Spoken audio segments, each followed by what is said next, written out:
असे जगता अपुया हिता जो असे जगता धन्य माता पिता त्यांच्या कुळी कन्या पुत्र होती जी सात्विक सात्विक वाटे देवा गीता भागवत करीती श्रवण अखंड चिंतन विठोबाचे कुळी कन्या पुत्र होती जी सात्विक त्याचा हारिक वाटे देवा तुका म्हणे मज घडो त्यांची सेवा तुका म्हणे मज घडो त्यांची सेवा परी माझ्या दैवा पारणाई कुळी कन्या पुत्र होती सात्विक त्याचा हारिक वाटे देवा विठ्ठल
माता पिता त्याच्या कुळी कन्या सात्विक त्याचा हारिक वाटे देवा पांडुरंगा करू प्रथम नमन बसले चरण संतांची त्यांच्या पादाने कथेचा विस्तार बाबाजी गुरुदास तुका प्रथम नमन करू गणाका महाशंकराच्या सुता चरणावर ठेवून माता साष्टांगी आता दंडवत आता म्हणू साधू सज्जन अखंड हृदयी हरीचे ध्यान विठ्ठल नाम उच्चारती जन दया माझे नमन दंडवत आता नमो रंग भूमिका कीर्तनी उभी होती लोका टाळ मृदंग श्रोते देखा त्या माझे नमन दंडवत ऐसे नमन करो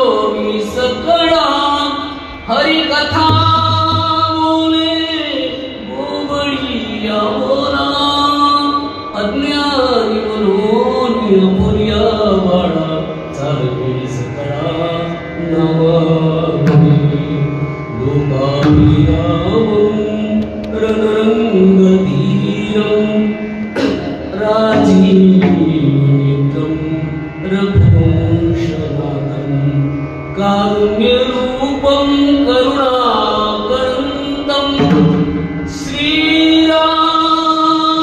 श्रीरामचन्द्रं शरणं प्रपद्ये मंगलभवन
पूर्णतेची बंधू श्रीचरण श्री गुरूंचे ते नमस्कार होणे आता.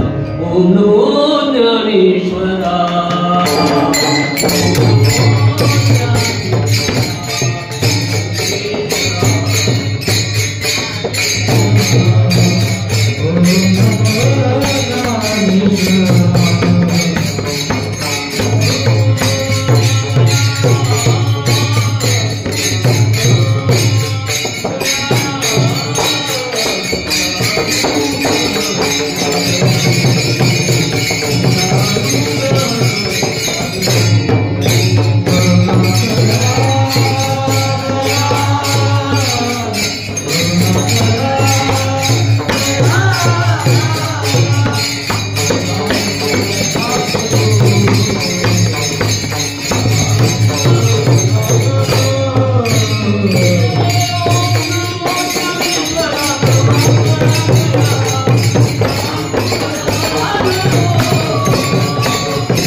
संत श्रेष्ठ गजानन महाराज सेगाव यांच्या प्रकट दिनानिमित्त 147वा हा प्रकट दिन आहे आणि त्या निमित्ताने श्री गजानन महाराज शिक्षण प्रसारक मंडळ या मंडळाच्या माध्यमातून आपल्या स्वर्गीय विलासराव तांबे शैक्षणिक संकुल या संकुलामध्ये राजा शिवछत्रपती माध्यमिक विद्यालय असेल, त्याचबरोबर शरदचंद्र पवार कला आणि वाणिज्य महाविद्यालय, रामचंद्र पाटील आपली ज्युनियर कॉलेज आणि आदित्य स्कूल एकूण सर्वच परिवाराच्या वतीने चाललेला आजचा हा प्रकट दिनाचा सोहळा आणि त्या निमित्ताने माझ्याकडे आलेले कीर्तन पुष्प महाराजांच्या चरणी वाहण्यासाठी या निमित्ताने भगवंताच्या सेवेसाठी निवडलेला हा अभंग महाराष्ट्र भूषण महान भगवत भक्त विश्ववंदनीय संत सम्राट संत श्रेष्ठ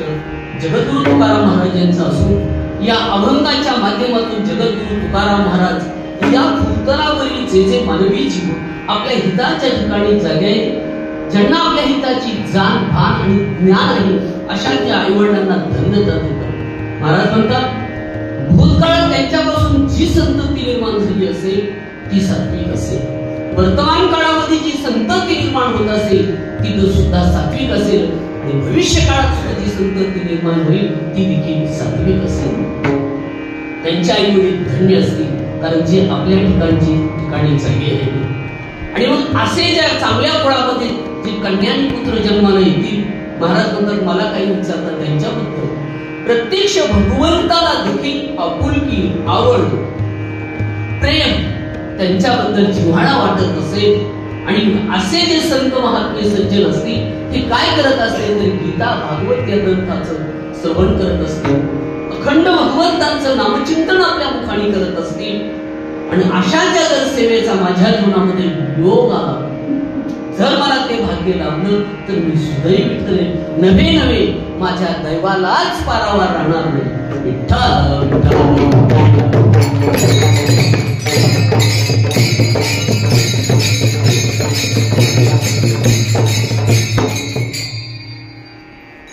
जीवाचं तुमचं आमचं श्राद्ध केलं जातं कारण जीवाचं जीवन हे घरापुरतं संकुचित आणि मर्यादित असतं. मी आणि माझं परिवार माझं कुटुंब माझे मित्र याच्या पलीकडे तो जात नाही म्हणून त्याला जीव असे म्हटलं जातं. स्वार्थीपणा मी आणि माझं म्हणून जीवाचं केलं तर फक्त श्राद्ध केलं जातं लक्षात ठेवा.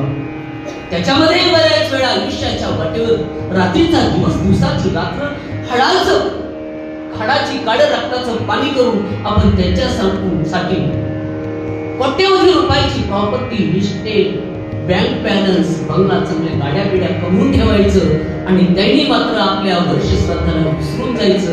बरीच लोक आम्हाला भेटल्यानंतर सर विचारतात की आमच्या वडिलांचं वर्ष श्राद्ध घालायचं पण कधी. मी म्हटलं बाप तुझा का माझा? नाही, मला बाप माझाच आहे. मग तुझा इथं तू लक्षात ठेव याचं कारण सकाळी आलाय तर संध्याकाळपर्यंत उतरायचंच नाही. बाबाचं वर्ष श्राद्ध कसं लक्षात राहील? राहणार नाही. म्हणून जीवाचं केलं तर श्राद्ध. म्हणून सर आपल्याकडे काय करतात? सावपित्री अमावस्याला ज्यांच्या तिथी लक्षात राहत नाहीत ना आई वडिलांचे, ते श्राद्ध कधी घालतात? सावपित्री अमावस्या लक्षात. आणि मग सावपित्री अमावस्याला समजा तुम्ही घासवर फेकला, तिथे कोल्हापूरचे 10-5 जण परिवार आले आणि त्यांनी तुमच्या वडिलांना एक धक्का दिला, बाजूला काढला, तो घास खाल्ला, तर बाप इथं तर उपाशी मेला पण तिथं पण उपाशी होते.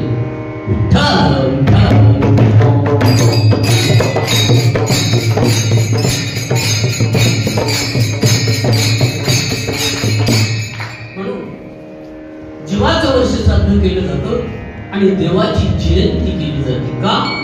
याचं कारण आहे परित्राणाय साधूनां विनाशाय दुष्कृतां धर्म संस्थापनार्थाय संभवामि युगे युगे यदा यदा हि धर्मस्य ग्लानिर्भवति भारत अभ्युत्थानं धर्मस्य तदात्मानं सृजाम्यहम्.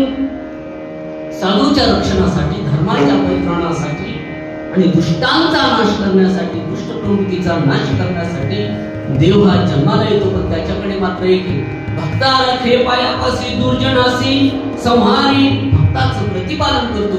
पण दुष्टाचा मात्र, दुष्ट प्रवृत्तीचा तो नाश केल्याशिवाय राहत नाही. म्हणून देवाकडे अपपर बापे लक्षात ठेवा. पण याच्या पलीकडे जे संत महात्मे असतात, युग पुरुष असतात गजानन महाराजांसारखी, यांचं जीवन घरापुरतं नसतं, केवळ मर्यादित नसतं. आयुष्याच्या वाटेवर ते नामस्मरण, भक्ती, गीता, भागवत, ज्ञानेश्वरी या ग्रंथाची पारायण करतात, रामकृष्णारी मंत्राचा जप करतात, अनेक प्रकारचे ग्रंथ वाचतात, तप तीर्थाटन करतात आणि आपल्या जीवनामध्ये पुण्याचा संचय करतात. म्हणून असा पुण्यात्मा ज्या तिथीला देव ठेवतो त्या तिथीला काय म्हणतात? पुण्यतिथी म्हणतात. लक्षात ठेवा. कारण त्यांचं जीवन हे सगळ्यासाठी. कसा एखादा संत म्हणतो का, अवघाची जिल्हा सुखाचा करीन, उपासी मारीन भक्तांची सारी. असं कधी होणार नाही. लक्षात ठेवा. जगाच्या कल्याण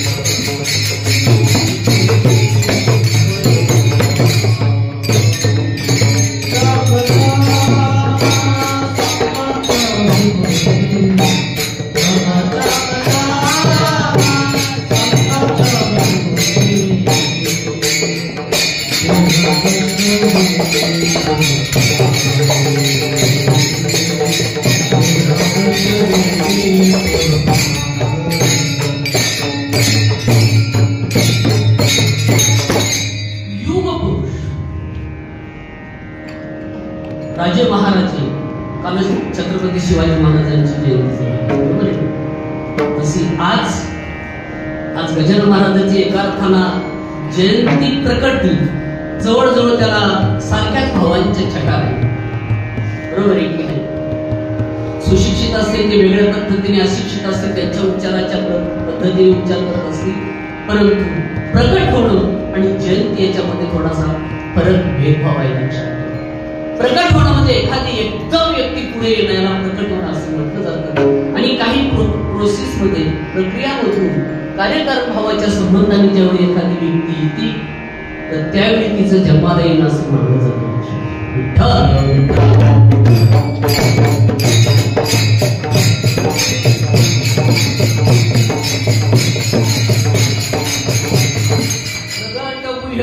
विश्व ब्रह्माची केले देव झाले अवघे जन, दोष गुण तरी याप्रमाणे संत महात्म्यांची जयंती, पुण्यतिथी, प्रकट दिन होत असतो. लक्षात ठेवा. विठ्ठल विठ्ठल.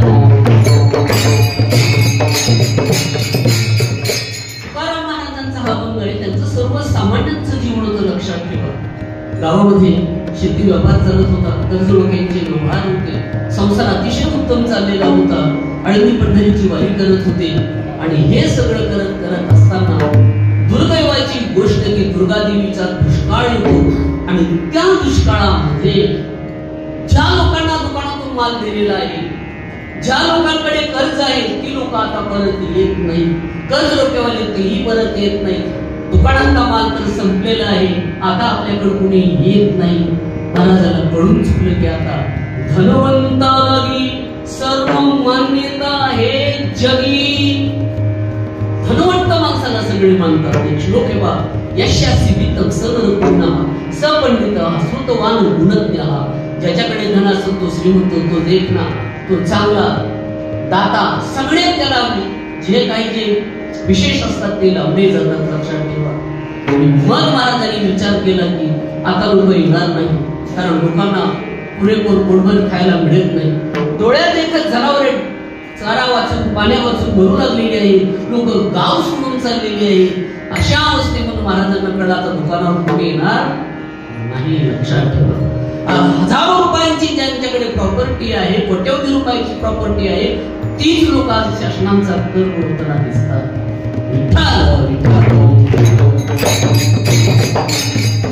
अशा अवस्थेमध्ये महाराजांना कळून चुकले, सब पैसे की भाई दिल का साथी कोई नहीं राम. दिल का साथी कोई नहीं राम, सब पैसे की भाई. जब तक बने पल्लव पैसा तब तक लोग सलाम करे. अपना पैसा निकल गया तो कोई ना मीठा बोले राम. जोपर्यंत तुमचा खिसा गरम आहे, तुम्हाला चांगला पगार आहे, तुमचा चांगला बँक बॅलन्स आहे, तुमच्याकडे इस्टेट प्रॉपर्टी आहे, तोपर्यंत उन्हाळ्याच्या दिवसात जरी आपण घरी गेलो ना दुपारी 12 वाजता तरी आपल्याला गरम चहा मिळेल का? कारण तुमचा खिसा गरम आहे. नाश्ता सुद्धा दुपारी गरम मिळेल. उन्हाळ्यात सांगतोय मी, जरा लक्ष देऊन ऐका. नाश्ता सुद्धा काय मिळेल? गरम मिळेल. जेवण सुद्धा गरम मिळेल. उन्हाळ्यातलं सांगतोय. एकदा तुमचा 4-5 अंकांनी पगार घसरला, तुम्ही निर्धन झाले आणि मग घरी गेल्यानंतर जरी हिवाळ्याच्या दिवसात रात्री 12 वाजता गेले तरी हातपाय धुण्यासाठी पाणी गरम मिळणार नाही. काय मिळेल? पाणी गार मिळेल. का? तुमचा खिसा गार झाला. नाश्ता सुद्धा गरम मिळणार नाही. जेवण सुद्धा फ्रीज मधल्या काढताय महिला भगिनी, ते पण एकदम गार गार.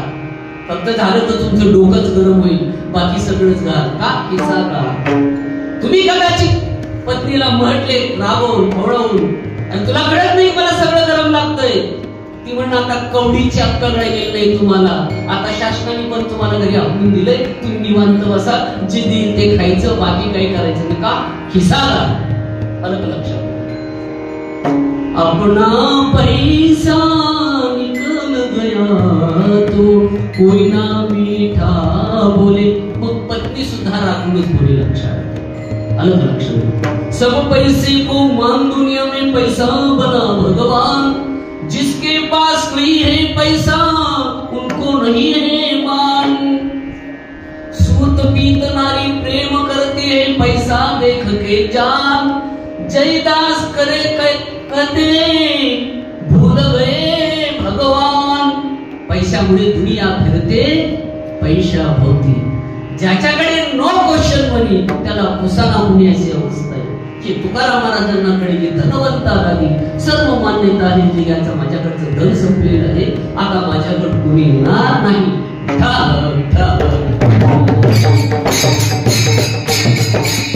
या दुष्काळामध्ये महाराजांनी गाव सोडलेला, इंद्रायणीच्या पहिल्या तीरावर गेलेले आहे, डोंगराकडे पाहिलेलं आहे. अजून माझी परमार्थाची साधना पूर्ण झालेली नाही, गुरुदेवांचा आशीर्वाद मिळालेला नाही, माझा संसारही पाठीमागे विस्कटत चाललेला आहे.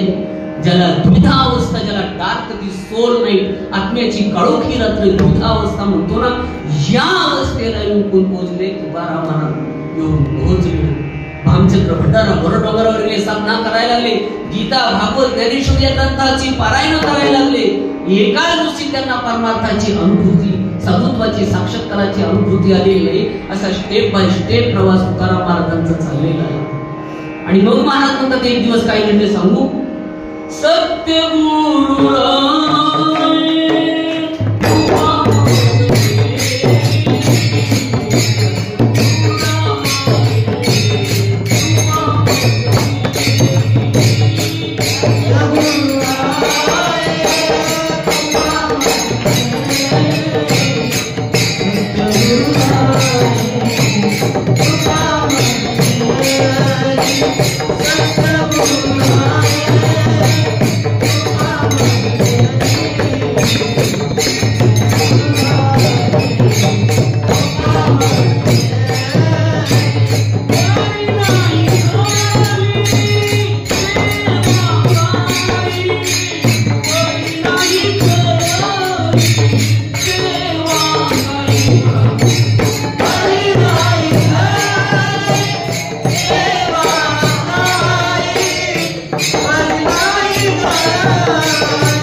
सापडविले वाटे जाता गंगा स्नाना मस्तकी तो जाना ठेविला कर.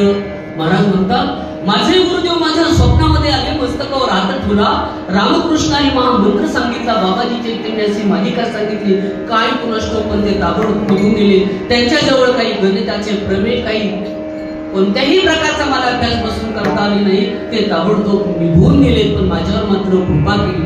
मावो शुद्ध दसमी पाहोनी गुरुवार केला अंगीकार तुका.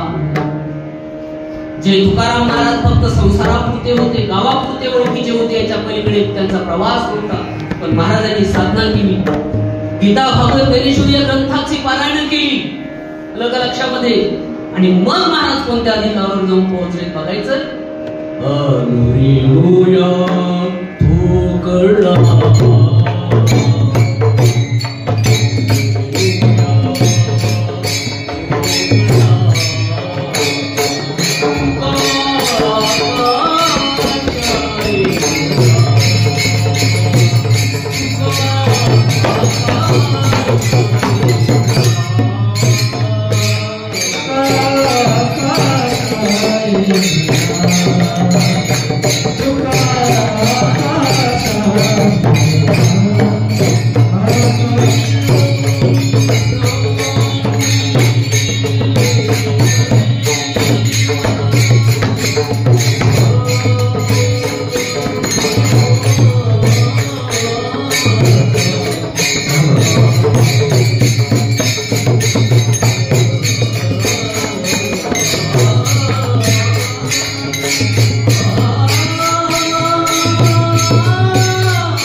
महाराज त्या ठिकाणी आत्म्याचा दीप तेजोमय ज्ञानाचा दीप तमसोमा ज्योतिर्मय नवी ज्ञाने सदृश पवित्र वीर वैद्यते आता माझ्या जीवनामध्ये युग सांगून की महाराज वेदाची अक्षर भोगण्याचा अधिकार तुम्हाला नाही त्या लोकांना महाराजांनी अंतम शब्द बदलून वेदाचा तो अर्थ मानसिक असावा वेदाने व्हावा जगाच्या इतिहासात पहिले आणि शेवटचे संत फक्त एकच आहे की त्यांच्या तोंडातून जो शब्द बाहेर पडला तो अभंग नाही तो तीन वापरणार तो अभंग मानवी जीवनामध्ये शांती समाधान प्राप्त करून देणारा कोण असेल तर तो अभंग म्हणून एखादी म्हणते तुका तुकारामाचे गुरु एका उलटायचे तो पुण्यया इनका सिंचू इनका सिंचू जगाच्या इतिहासात तोंडातून जो शब्द बाहेर पडला तो अभंग केलेला महाराज स्वतः सांगायला लागले आता तुका बोले तरी सहज जीवाणी त्याचे घरी वेदांत वाहे पाणी महाराजांच्या मुखातून सहज बाहेर पडले तो वेदांत झाला वेदाच्या आत येणारे अक्षर सूत्र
वैकुंठाच्या पदापर्यंत जाऊन पोहोचले.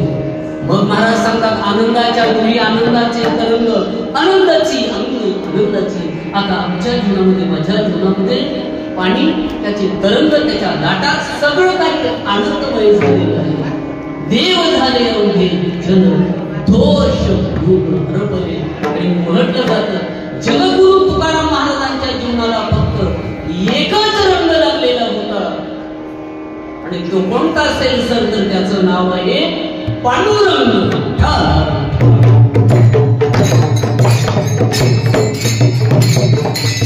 या वस्तू गेलो तुकाराम महाराज त्यांच्याबद्दल काय तुला कल्पना आली माहिती तुम्हाला? तुकाराम तुकाराम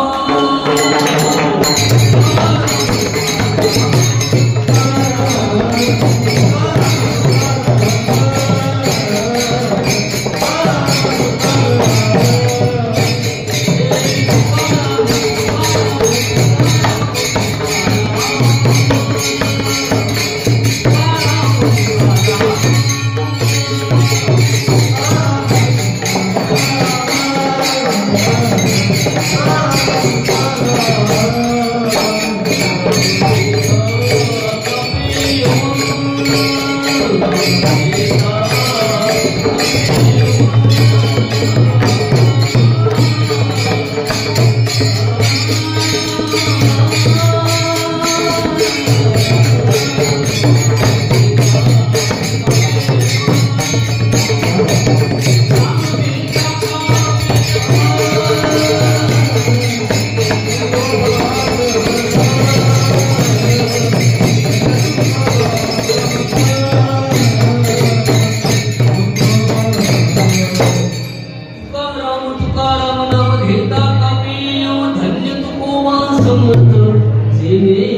केला पुरुषार्थ तुकिदा तुरणे सिद्ध तुकासी रामेश्वरी चंद्रमस्तक ठेवली.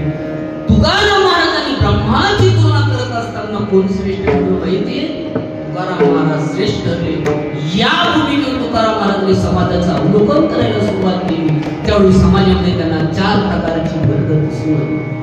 लक्षामध्ये किती प्रकारची वर्ग? 4 प्रकारची वर्ग. पहिला वर्ग कोणता आहे?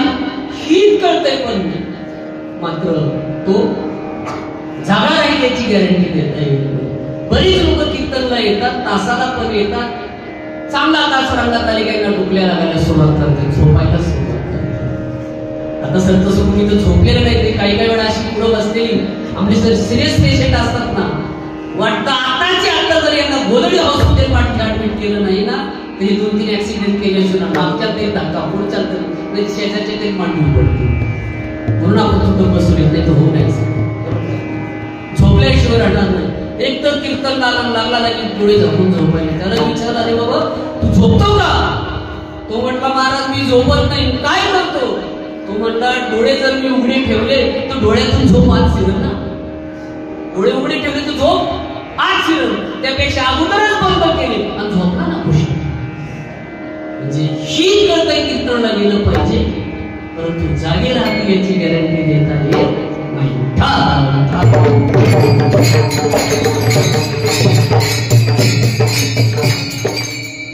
दुसरा रात्रभर जागा राहतो, परंतु हीच मात्र कळत नाही, हीच मात्र होत नाही. 52 शाखाचा कार्यक्रम प्रत्येक एक दिवस 2 दिवस काय नाश्ता पाणी मिळालं तर खेळ करता डावरून मिळत नाही. मला सांगा, जागे राहत नाही का? जागे राहतात, परंतु ही मात्र होत नाही, ही कळत नाही. म्हणून प्रवचन 1 तास, कीर्तन सुरू झाल्यापासून नाही 2 तास, सिनेमा नाटक 3 तास, तमाशा 4 तास नाही, अरे रात्रभर डांगणार मात्र. इथं थोडं महाराजांनी लांबवलं की घड्याळ दाखवायला बघतात काही काही, जसं काही फाशीला चालू येत नाही. आणि तिथं मात्र महाराज सुद्धा स्टेजच्या पुढे पुढे पार कानातीवर चढायला बघतात, स्टेजवर चढायला बघतात. म्हातारं फेटा हातात घेऊन काय बारीचं राहिले, सगळ्या बाऱ्या उतार्याच घ्या नाही.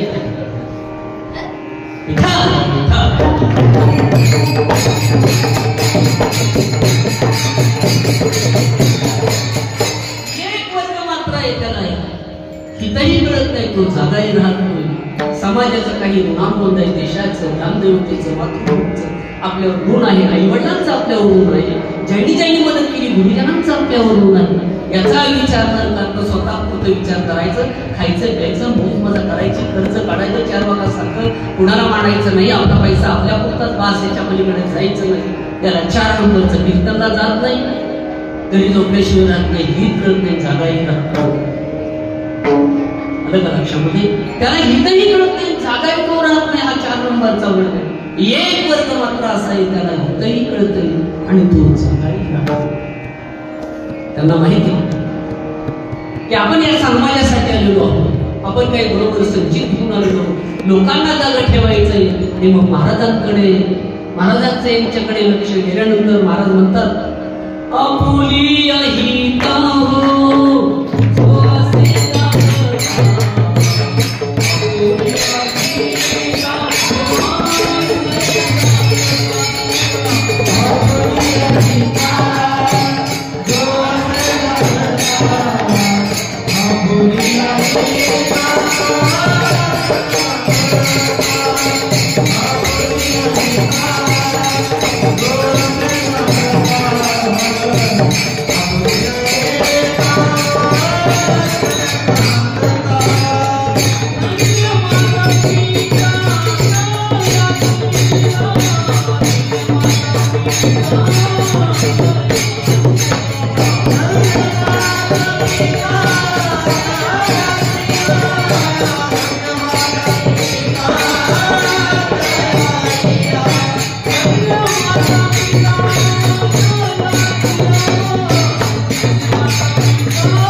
भुईकण्या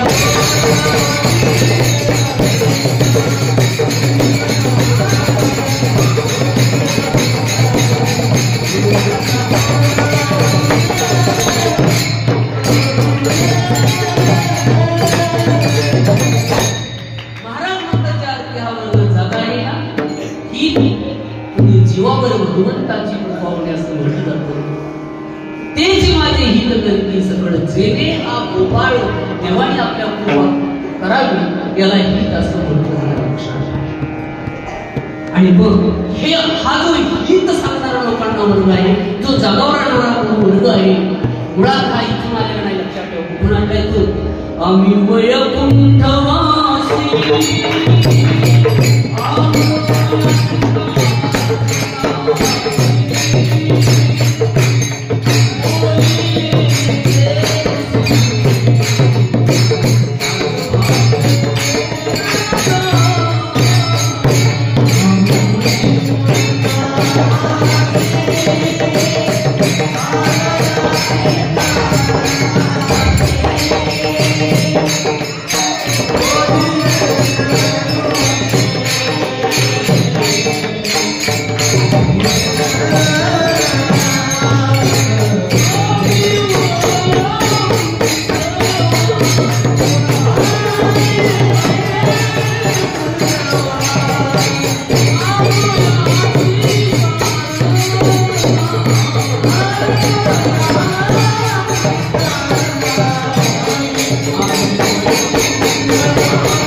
आम्ही वैकुंठवासी आलो याची कारणासी बोलिले जे ऋषी साच भावे वर्ताया झाडू संतांची मार्ग अडराणी भरले जग उजिष्टाचा भाग शेषूरला तो सेव वाढवावया सुख भक्ती भाव धर्म कुळाचारी नाम विठोबाचे धर्माचे पालन करणे पाखंडा खंडन हेच आम्हा करणे काम बीज वाढवावया यासाठी आले असल्यामुळे तो जागा राहतोय. आणि तो जागा राहतोय महाराजांनी निष्कर्ष काढला की नक्की यांच्या निवडणुकीचं काहीतरी आहे असे पुण्य असे धन्य माता पिता तयाजिया. आलं का लक्षात. आई घडी हे मुलांचं जीवन असतं लक्षात ठेवा. आलं का लक्षामध्ये. आई वडिलांची भूमिका आपल्याबरोबर किती चांगली असते माहिती तुम्हाला. आईच्या बद्दल सांगतो. आई माझी मायेचा सागर दिला तिने जीवनाधार. आई वडील माझे थोर काय सांगू त्यांचे उपकार. जीवनाच्या वाटेवरती किती असतो त्यांचा आधार. आई माझी मायेचा सागर तडपत्या उन्हात रखरखत्या रानात राहिलीस तू माझ्यासाठी कष्टाच्या भागात. कधी मिळेल कुठवर घास कधी घडे तिला उपवास. त्याचबरोबर एवढं नदीची तू चांदणी ग चंद्राची तू शीतल तुझी छाया मला हवी जन्म तुझ्या शीतल छायेमध्ये उभे आयुष्य आई देवापासी सुद्धा तुलाच मागेन. आई माझी मायेचा आईची भूमिका आणि वडिलांची पण काही कमी नसते लक्षात ठेवा. बाप माझा स्वाभिमानी त्याचा कणखरवाना त्याच्या काळजात सुद्धा लाजाळूची संवेदना त्याची पहाडाची छाती त्याचं हृदय गुलाब त्याच्या घामाच्या थेंबांना हिऱ्या मोत्याचा रुबाब बाप तलवार ढाल बाप पेटती मशाल बाप जागवतो मनोनी घर झोपते शाल बाप घरात जातो आई कळस त्यावरी जेव्हा खचतो ना पाया तेव्हा कोसळते घर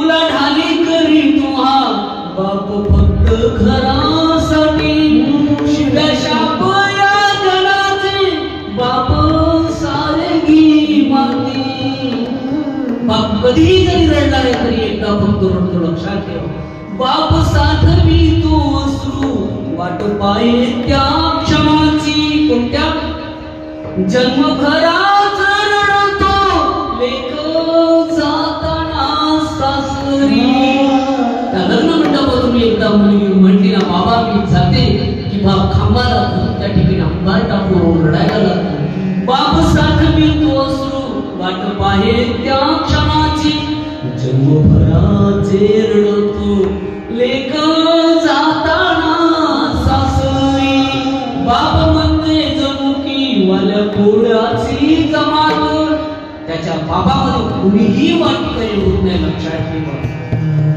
बाप थकल्यावरती त्याचा मनावाधार काय उपयोग पुन्हा किती घातले पितर लक्षात ठेवा हे आई आपले वडील असतो आणि म्हणून महाराज म्हणतात धन्य माता पिता त्याचे भारतीय संस्कृतीचं गीत वाक्य मातृदेव भव पितृदेव भव आचार्य देव भव अतिथी देवो भव तिथेही मातेचा पहिला क्रमांक आहे लक्षात ठेवा शास्त्रकार म्हणतात आपण थोडक्यात समजूया काही श्लोकात सुश्रोमातु पुण्येन पितृ पुण्येन विद्वता दातव्योंश पुण्येन आत्म पुण्येन सभाग्यता आईचं पुण्य असेल तर नशिबान जन्माला येतात वडिलांचं असेल तर बुद्धिमान जन्माला येतात वंशाचं पुण्य असेल तर मुलं दानशूर जन्माला येतात कुठेही गरज पडली की त्यांचा हात वर असतो तारू के जो में चांद छुपे नहीं सूरज छुपे नहीं बादल छायो रीड पडे रजपूत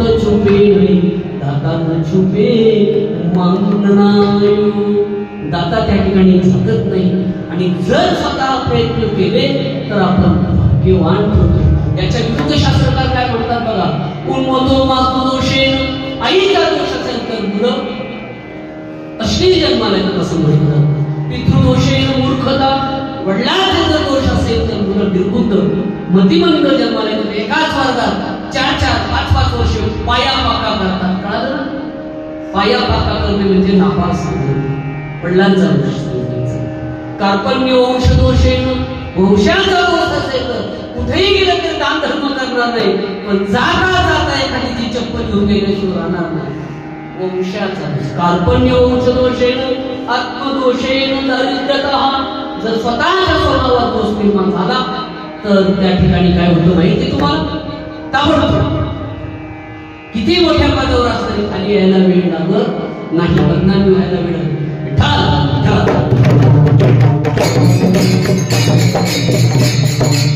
अशाही वडिलांपासून जी संतती निर्माण होईल महाराज म्हणतात ती कशी असेल तर ती सात्विक असेल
त्यांच्याबद्दल भगवंताला आपुलकी असणार प्रेम वाटत असेल.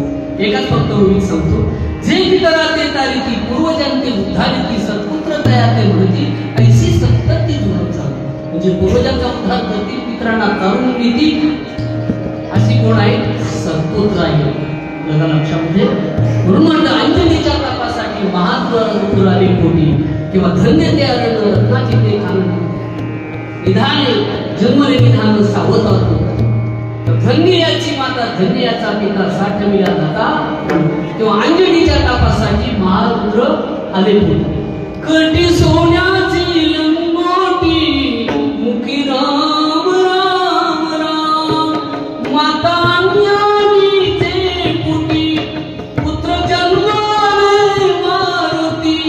कटी सोन्याची लंगोटी मुखी राम राम राम तेव्हा ऐसे सांगत हरिसी प्रेम ओसंडले रुक्मिणीसी म्हणे धन्य धन्य जयाचे कुशी ज्ञानदेव जन्मले.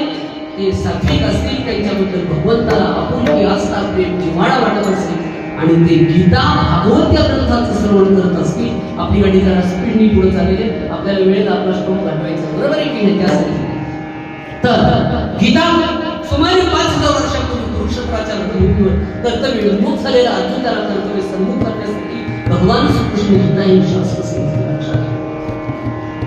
लक्षामध्ये गीता सांगितलं कर्मण्यवाधिकार असते मा फलेश पदार्चन मा कर्म फल हे तुझं माते समजतो कर्म तेच मला स्वामी विवेकानंदांनी सांगितलं.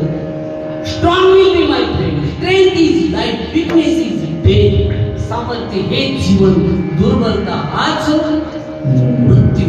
मग आपल्याला गीता जर काय सगळं शिकवत असेल तर जोपर्यंत जीवन आहे तोपर्यंत सशक्त सामर्थ्यशाली अभ्यास करून ज्ञानी जीवन जगवायचे.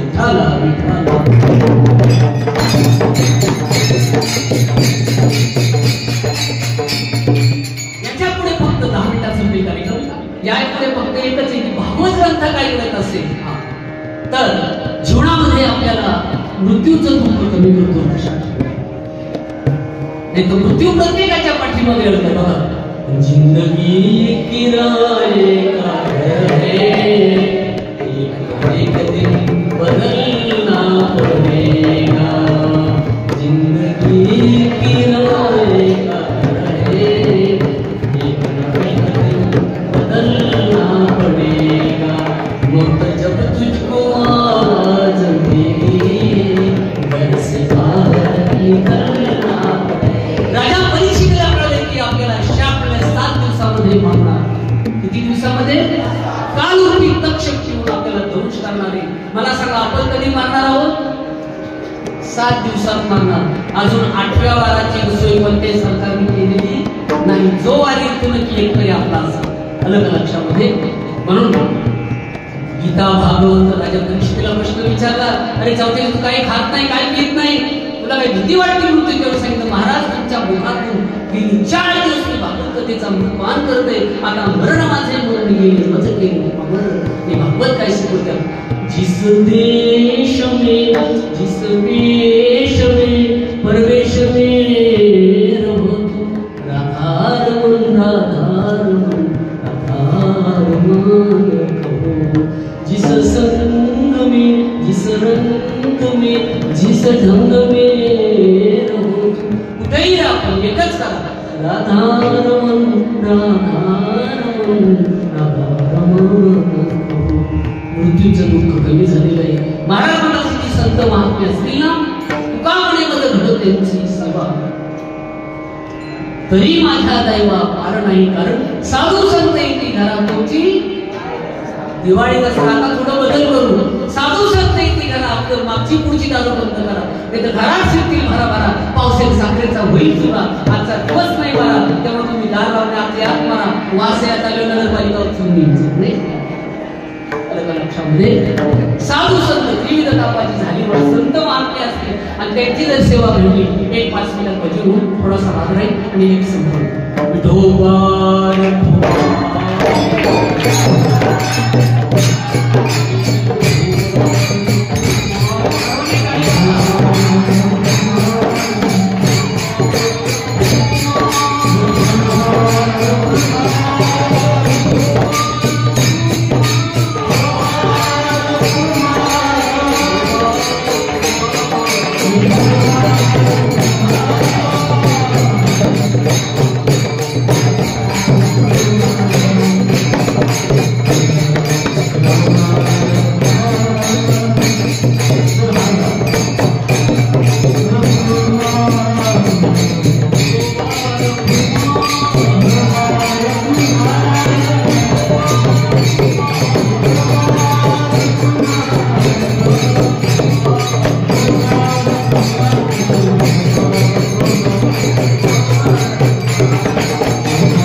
आज गजानन महाराज शेगावकर यांचा हा प्रकट दिन 147 आहे. महाराज जन्माला आलेले त्यांच्याबद्दलची जन्मतिथी आपल्याकडे उपलब्ध नाहीये. त्यांचा श्री गजानन विजय नावाचा ग्रंथ आहे, दासगुणा महाराज यांनी लिहिलेला आहे. परंतु काहीतरी 1878 आणि 1882 अशा 2 तारखा त्यांच्या बाबतीत सांगितलं. म्हणजे एक तर 22 किंवा 27 वर्षाचं आयुष्य त्यांना मिळालं, पण याच्यामध्ये त्यांनी अनेक चमत्कार त्या ठिकाणी घडवून दाखवले गेले. पहिले जे ते प्रगट झाले त्यावेळी त्या ठिकाणी एक मठ आहे आणि त्या मठावर त्या ठिकाणी तिथे जे पत्रावळ्याचा ढीग होता, त्या ढिगामध्ये ते त्या ठिकाणी शीत वेचत होते, खात होते. त्या ठिकाणी पहिली भेट झाली आणि मग ते भक्तगणांच्या सहवासात आल्यानंतर अनेक वर्ष ते नरसिंहपूर या ठिकाणी राहत होते. त्या ठिकाणी त्यांना दीक्षा मिळाली. उंचपुरी मूर्ती असणारे, थोडासा तांबूसरंग, नेहमी फक्त लोकांमध्ये आले तरी कधीतरी लंगोटी वगैरे धारण करायची, निर्वस्त्र असणारे म्हणजे संन्यास असं म्हणतो. संन्यास म्हणजे ज्यांनी वृत्तीचा सर्व त्याग केलेला आहे त्याला आपण संन्यासी असं म्हणतो. असे संन्यासी वृत्तीने जगणारे अनेक चमत्कारातून आज आळंदीमध्ये सर्वात मोठी जागा आणि सर्वात मोठं मंदिर या ठिकाणी त्यांचेही आहे. आणि आज त्यांचा हा 147वा प्रकट दिन आपली गजानन महाराज शिक्षण प्रसारक मंडळ संस्था यांच्या वतीने या ठिकाणी, त्याचबरोबर या संकुलातील सर्व शाखा, ज्ञानविलास असेल, शरदचंद्र पवार असेल, रामचंद्र पाटील आवटे असेल, राजा शिवछत्रपती माध्यमिक विद्यालय असेल, सर्वांच्या माध्यमातून एकत्रित केल्याने हा सोहळा या ठिकाणी संपूर्ण होतोय. एकाला असं म्हणतात आजार होता, दुर्धर आजार होता, बराच होत नव्हता, महाराजांनी स्वतःच्या डोक्यावर हात ठेवला, जा तू बरा होशील. दुसऱ्या दिवसापासून तो बरा झाला. अलग लक्षामध्ये एका ठिकाणी लांबून पाणी आणलं, परंतु त्या ठिकाणी मात्र काय झालं, पाणी पिण्यासाठी महाराजांना पाणी देणार. शेवटी महाराजांनी पाणी मागितलं आणि मग महाराजांच्या लक्षात आलं पाणी खूप लांबून आणावं लागतं. महाराजांनी त्या विहिरीकडे हात केल्याबरोबर त्या विहिरीचं पाणी ओसंडून बाहेर व्हायला लागलं. उन्हाळ्यामध्ये आजही ती विहीर त्या ठिकाणी वाहत आहे, लक्षात ठेवा. किंवा महाराजांना थोडी चिली मोडण्याची सवय होती कधी कधी. एकदा काय झालं की एकाने चिली मोडायला विस्तव देण्याला, त्या काळात विस्तव नसायचा, काडी द्यायला लवकर. महाराजांनी मला दुसऱ्याला ती काडी फक्त वर कर, काड्याची पीठ शिजेल चालेल. काड्याची पीठ काडी वर झाल्याबरोबर आपोआप त्या ठिकाणी ती चिली पेटली. असे अनेक प्रकारचे त्या ठिकाणी महाराजांनी चमत्कार करून दाखवले. शेगाव या ठिकाणी, त्याचबरोबर बुलढाणा जिल्ह्यातील तालुका माताळा या ठिकाणी थळ या गावी त्यांचं प्रागट्यीकरण झालेलं आहे. आणि हे प्रागट्यीकरणाचा हा उत्सव या ठिकाणी आजही आपण प्रकट दिन म्हणून संपन्न करतो आहे. या निमित्ताने सर्वच आमचे या ठिकाणी आमच्या महाविद्यालयाचे विद्यार्थी प्राचार्य माननीय श्री प्राचार्य डॉक्टर नाका मुखाटे सर, त्याचबरोबर आमचे या ठिकाणी गडकडे सर, कांबळे सर, पुढे तामांडे मॅडम आहेत, पेंटर मॅडम आहेत, मानके मॅडम आहेत, स्टार मॅडम आहेत, अनिराव मॅडम आहेत, त्याचबरोबर कांबळे सर, त्याच्यानंतर पुढे आमचे बताशे सर आणि त्याचबरोबर आमचे ब्राह्मण काका सुद्धा या ठिकाणी पडवे काका आलेले आहेत. तर सर्वांच्या माध्यमातून एकल्याचा खेळ मनोवनी मिळविला. एकल्याचा खेळ हा नसतो, म्हणून संघशक्ती कलयुगी असं म्हटलेलं आहे. तेव्हा आपला वेळ संपलेला आहे. फक्त 5 मिनिटात या ठिकाणी संस्थेने माझ्यावर हा विश्वास टाकला आणि या ठिकाणी आज महाराजांच्या समोर ही कीर्तनाची पुष्पांजली अर्पण करण्याचा तुमच्या सर्वांच्या साथीनं एवढंच आहे. असं काही समजायचं नाही मी वेगळा तुम्ही वेगळा. मी फक्त उभा आहे, तुम्ही बसलेले आहात. तुम्ही एका होती बळीने किंवा पंढरीची लोकांना आपली मान पाया पडे जन एका. आपण सर्व सारखे आहोत. आपली ही साधना, आपला संस्कृती जाण ठेवा. आपले तुकाराम महाराजांचं हे सात्विक समाजाचे स्वप्न आपण साकार करायचे आणि या ठिकाणी आपण सर्वांनी मोठ्याप्रमाणे एकदा आपण ज्ञानेश्वर माऊली भजन घेऊ आणि त्यानंतर काही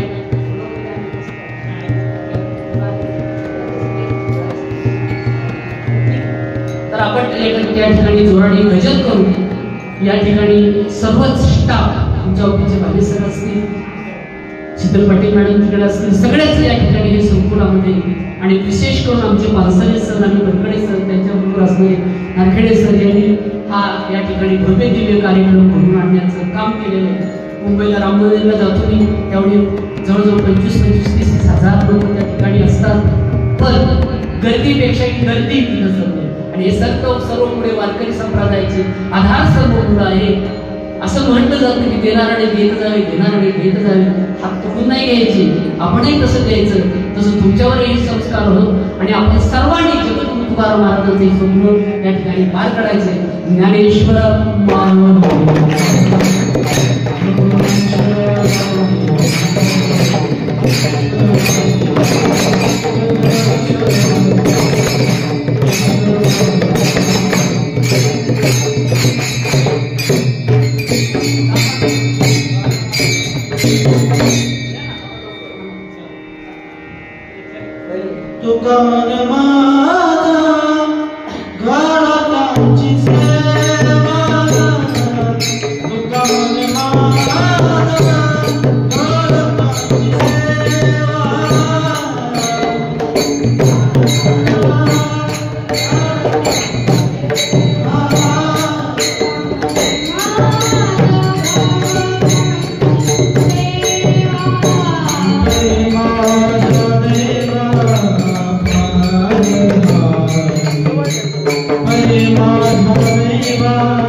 Thank you.